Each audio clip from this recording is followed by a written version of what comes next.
Balik DPR tengah fokus susun jadwal pembahasan prolegnas hingga akhir Desember. KPK sita mobil sampai uang 50 juta rupiah terkait kasus dana hibah di Jatim. Juventus takluk di kandang sendiri.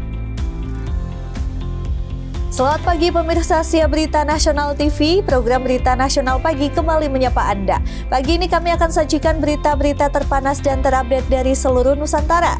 Mulai dari perkembangan politik, ekonomi, hingga isu sosial yang sedang hangat diperbincangkan. Bersama saya, Ajeng Tiara.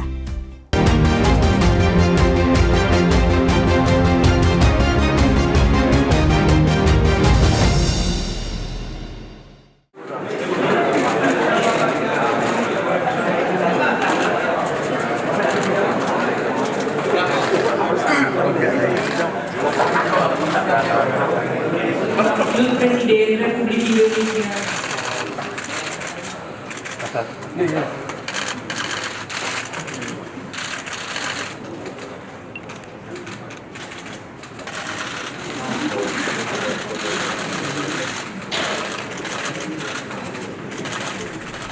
Kegiatan-kegiatan yang terlalu seremonial, terlalu banyak seminar, terlalu banyak soal sehat, terlalu banyak konferensi, terlalu banyak perjalanan luar negeri, mohon dikurangi. Kita harus memberi contoh. Fokus kita adalah pembangunan ekonomi kesejahteraan rakyat ke dalam. Jangan mengada-ada studi banding belajar pramuka ke negara lain. Saya minta efisien.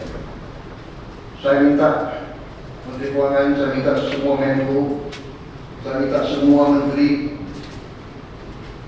telusuri lagi alokasi APBN. Pelajari lagi DIPA, pelajari lagi. Saudara-saudara, kalau saudara perhatikan dalam pemerintahan yang saya bentuk, saya perkuat Kepala Staf Kepresidenan. Saya perkuat itu, saya ada tambahan lagi Badan Pengendalian Pembangunan dan Investigasi Khusus. Tugas mereka adalah memonitor semua program, semua proyek yang kita akan lancarkan. Partai Golkar akan melakukan penggantian antar waktu atau PAW anggota fraksi Golkar di DPR yang masuk Kabinet Merah Putih. Wakil Ketua Umum Golkar Adis Kadir mengatakan bahwa pihaknya sudah melakukan pembahasan terkait dengan PAW agar tidak terlalu lama terjadi kekosongan anggota fraksi di parlemen.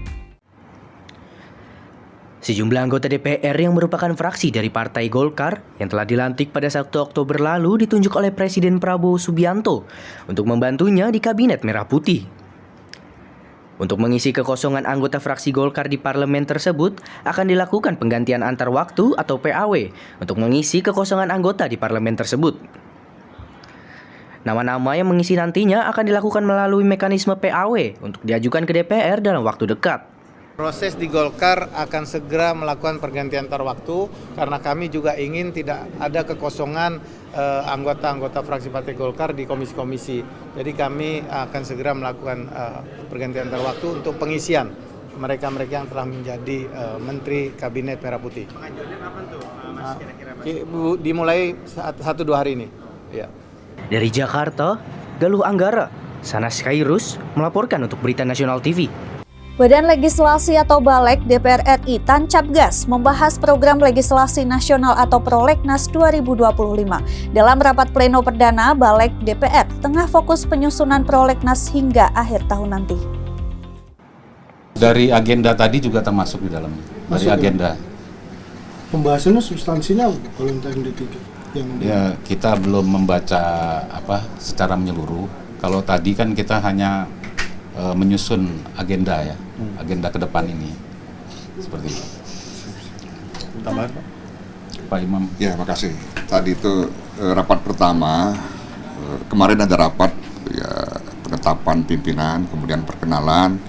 Hari ini rapat kedua menyepakati agenda yang Pimpinan DPR resmi mengesahkan komposisi pimpinan Komisi 13 di Kompleks Parlemen Senayan, Jakarta Pusat pada 23 Oktober 2024. Wakil Ketua DPR Adis Kadir mengatakan komposisi pimpinan 13 ini diisi oleh para negarawan di legislatif. Willy yang kita tahu memang cukup handal selama memimpin di Badan Legislasi kemarin. Dan begitu juga pimpinan-pimpinan yang lain. Komposisi kita lihat di sana para senior ya. Di PDIP ada Pak Hugo Pereira, ada Pak Yasona, ada Ahmad Basara, di Golkar juga ada Pak Agun Ginanjar, Dewi Asmara, dan di Gerindra juga banyak para senior. Jadi memang di sini memang komisi yang membawa tentang regulasi, reformasi regulasi ya. Jadi aturan-aturan, informasi tentang aturan-aturan, kemudian juga di sini HAM ada di sana, dan mitra kerjanya tentunya ada Kementerian Hukum, Kementerian HAM, kemudian ada juga Kementerian Imigrasi dan Pemasyarakatan, dan kemudian Kementerian Sekretaris Negara juga ada di sana, BNPT juga ada di sana. Anggota DPR RI meminta waktu kosong selama 3 hari saat Pilkada serentak 2024. Alasannya mereka ingin fokus nyoblos pada tanggal tersebut. Balik DPR RI baru saja menyepakati agenda rapat hingga 5 Desember 2024. Salah satunya terkait susunan agenda pada saat Pilkada 2024. Wakil Ketua Balik Iman Sukri mengatakan ada aspirasi dari para anggota Dewan terkait Pilkada serentak nanti, lantaran ada fraksi yang meminta waktu kosong selama 3 hari. Mereka meminta tidak ada agenda dari tanggal 26 sampai dengan 28 November 2024, lantaran ingin kembali ke dapil untuk bisa fokus nyoblos sukseskan Pilkada 2024. jadi belum masuk ke materi substansinya. Baru menyepakati agenda rapat sampai 5 Desember karena ada aspirasi juga kan tanggal 27 November itu kan pencoblosan.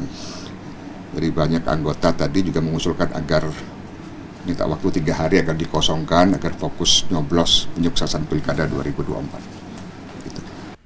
Dari Jakarta, Syahnas Khairus, Galuh Anggara melaporkan untuk Berita Nasional TV. Pimpinan DPR menanggapi soal keinginan Menteri HAM Natalius Pigai yang minta penambahan anggaran kementeriannya. Menanggapi hal itu, Wakil Ketua DPR Adis Kadir akan melihat lebih dahulu kebutuhan dari kementerian tersebut. Nanti kan mereka akan mengajukan ke Komisi 13 anggaran itu dibutuhkan untuk apa saja ya, biasanya kan seperti itu. Dan anggaran ini kan nanti akan dibahas sekitar bulan April Mei ya. Ini kan akan masuk anggaran periode dibahas di 2025 untuk 2026. Kalau anggaran 2024 untuk anggaran 2025 kan sudah selesai dibahas kemarin.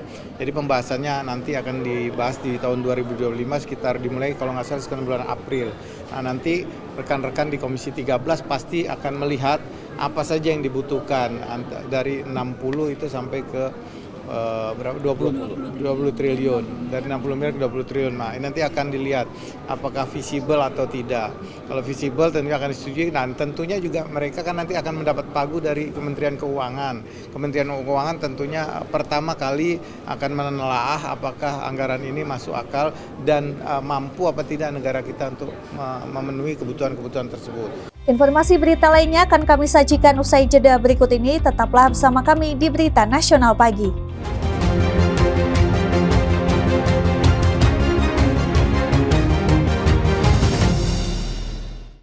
Komisi Pemberantasan Korupsi KPK menggeledah sejumlah lokasi untuk mendalami kasus dugaan suap pengurusan dana hibah di Jawa Timur pada 16 Oktober 2024 sampai 18 Oktober 2024. Sejumlah barang disita penyidik.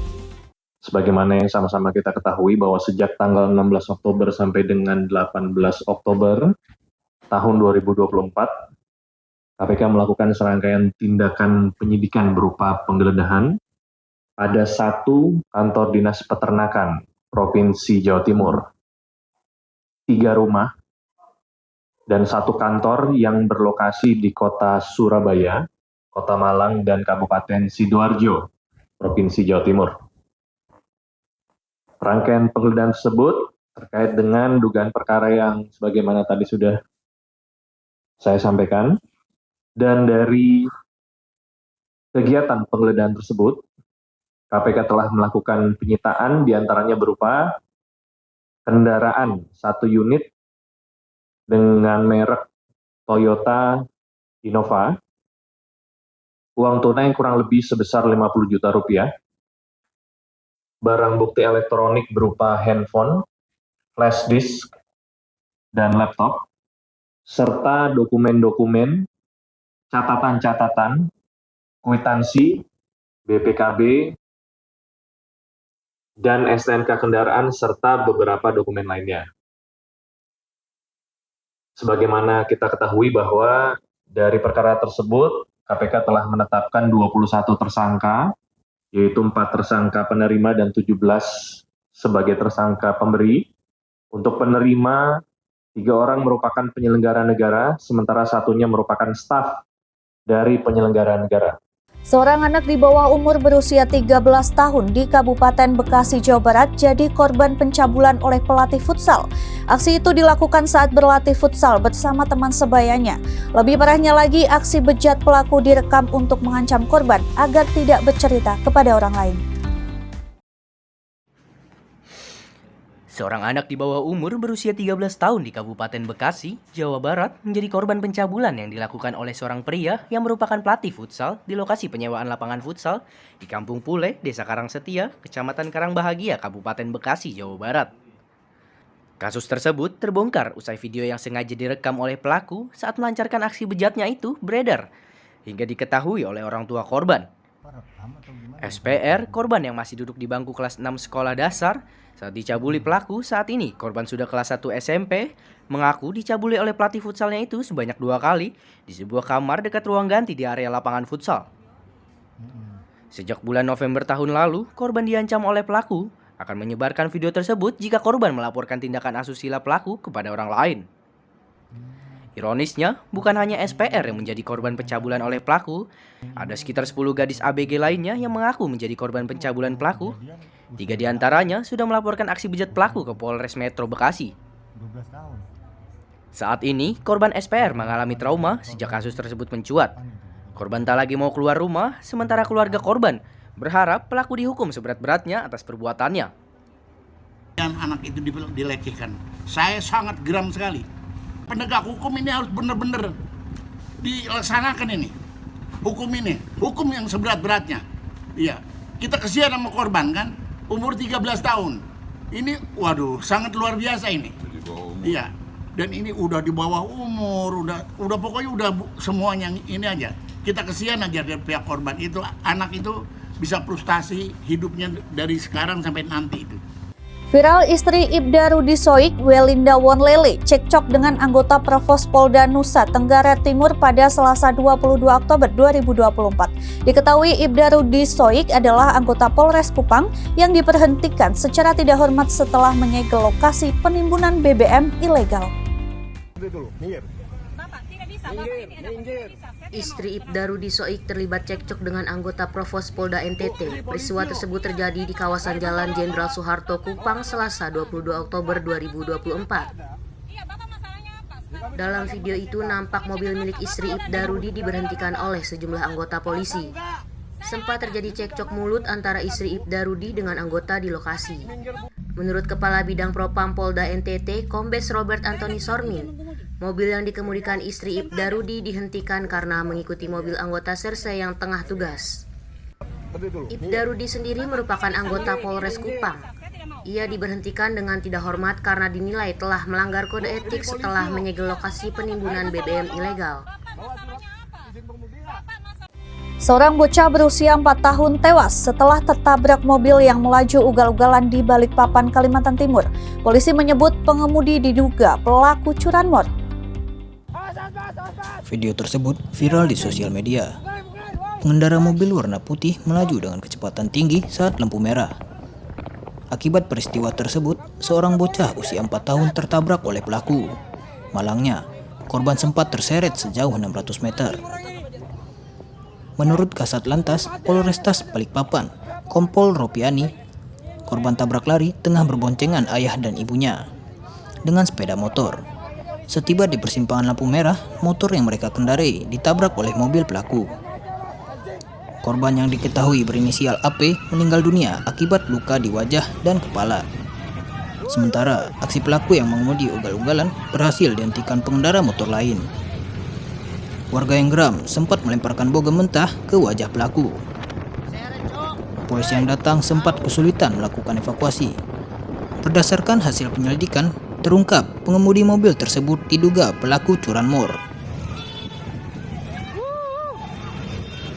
Seorang mahasiswa nyaris menjadi korban pencopetan saat naik KRL dari stasiun Universitas Pancasila menuju stasiun Pondok Cina pada Selasa 22 Oktober 2024. Berkat kesigapan penumpang lain dan aksi cepat petugas KAI, tas mahasiswa tersebut berhasil direbut kembali. Terjadi insiden pencopetan di dalam KRL yang melibatkan seorang mahasiswa sebagai korban. Peristiwa bermula ketika mahasiswa tersebut menaruh tasnya di tempat penyimpanan barang di atas kabin. Tanpa disadari, tas tersebut diambil oleh seorang pelaku yang berusaha kabur saat kereta berhenti di stasiun Pondok Cina. Penumpang lain yang menyadari aksi pencopetan tersebut segera memberitahu korban. Sadar tasnya dicuri, korban dan sejumlah penumpang langsung mengejar pelaku. Pelaku berusaha melarikan diri dengan melompat dari pagar stasiun namun tidak berhasil. Tas korban berhasil direbut kembali setelah pengejaran dan pelaku akhirnya tertangkap oleh petugas KAI berkat bantuan para penumpang yang terus meneriaki maling. Setelah kejadian tersebut, mahasiswa korban pencopetan terlihat menelpon keluarganya untuk menceritakan peristiwa yang baru saja dialaminya. Informasi berita lainnya akan kami sajikan usai jeda berikut ini. Tetaplah bersama kami di Berita Nasional Pagi.